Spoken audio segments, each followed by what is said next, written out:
Hello everyone, I'm Karen from Essex Wildlife Trust. Really enjoying being out and about this autumn. And I don't know if you've noticed, but it's been a real bumper harvest in the hedgerows. So far I've spotted sloes, hawthorn, rose hips, and earlier on we've had loads and loads of blackberries. So today I've come to the orchard up here at Langdon Nature Reserve to see how the autumn harvest is looking here. The orchard here is really interesting because it's based on an old plotland garden, so some of the fruit trees here were growing back in the 1930s and 1940s and are still fruiting well.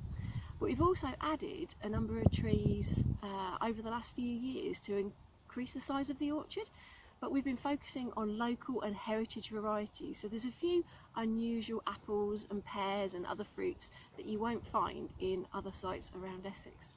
So why don't you join me today? I'm going to have a little walk around the orchard, see what we've got growing this year, and then later on I'm going to be making something a little bit spooky for Halloween.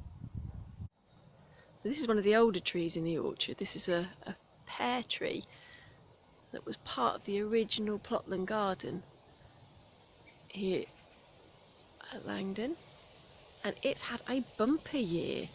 Now a lot of the fruit's been harvested, there's still a few up on the tree, but there is a lot down on the floor. And this is such an important resource for wildlife going into winter. And these rotting ones are now going to be open to all sorts of insects to feed on. Typically is where you see the wasps having their last glut feed of the summer before they die. But it's also useful for some of the birds that are coming into overwinter. So the blackbird, some of the thrush families like the redwings and fieldfares, they'll have a feast on the fallen fruit as well as the berries on the trees later on. And it's an important resource for small mammals as well, feeding up, ready for facing a hard winter ahead. So our orchard's an important resource for wildlife as well as being somewhere that we can harvest for ourselves as well. And some of the new trees that we planted over the last few years are maturing nicely. They're just starting to fruit, but won't be producing a really good crop for another few years yet. But it's nice to see them taking their part in the orchard alongside the older, more established trees.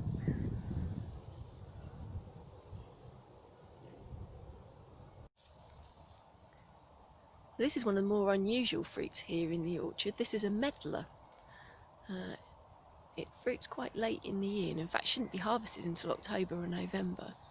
And then you store the fruits until they soften and go brown and wrinkly. There's a process called bletting.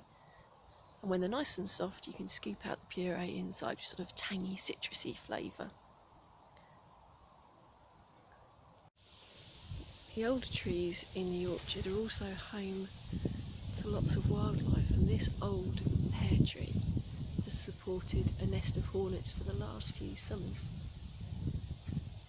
building away inside this crevice, creating their papery nest. The hollow trees also be home for lots of beetles, insects. Woodpeckers will come and feed on them, and possibly even summer roosts for bat species inside the hollow trees.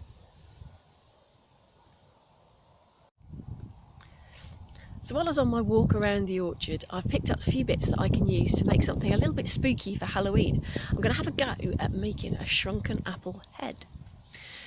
So to do this I'll need an apple, or I did think I might try the pear from the pear tree that I found earlier.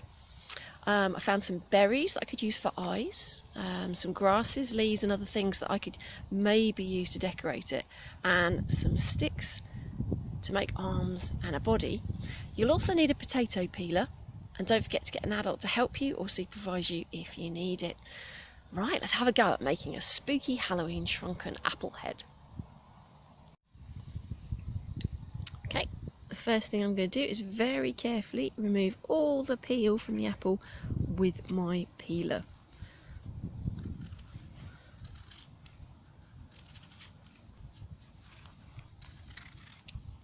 Like that. And there we go. It's looking a little bit gruesome already because it's got a bit of a bruise over here. So now I need to decide where to put some eyes. So I think on this side I've already got a little bit of a hole, and I'm going to use the tip of the potato peeler just to cut out a little eye shape like that, and another one on the other side like that, and then use the piece in between to make his nose. So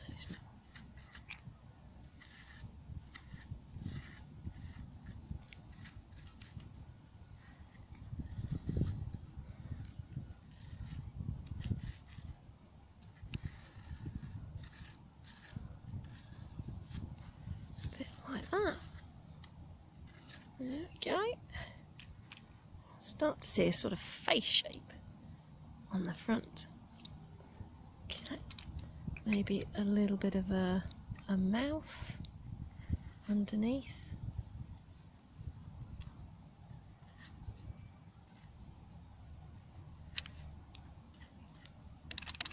There. And then I can start decorating him with the other pieces that I found in the orchard.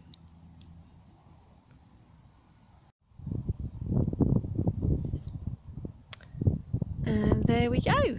I've finished him off with some hawthorn berries for his eyes, some grass at the top for some crazy hair, and some little sticks for some spiky teeth. And I've dressed him with a few of these autumn leaves that I found, and just put a stick up through the core so I can carry him home.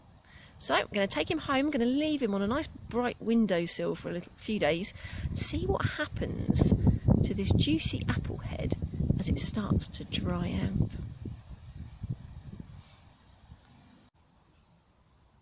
Well, thank you for joining me and my apple friend here in the orchard today. It's been really interesting looking around to see what wildlife lives here amongst our fruit trees. If you have a go at making your own shrunken apple head this Halloween, please do share a picture with us down below. See you again soon. Stay safe, stay wild.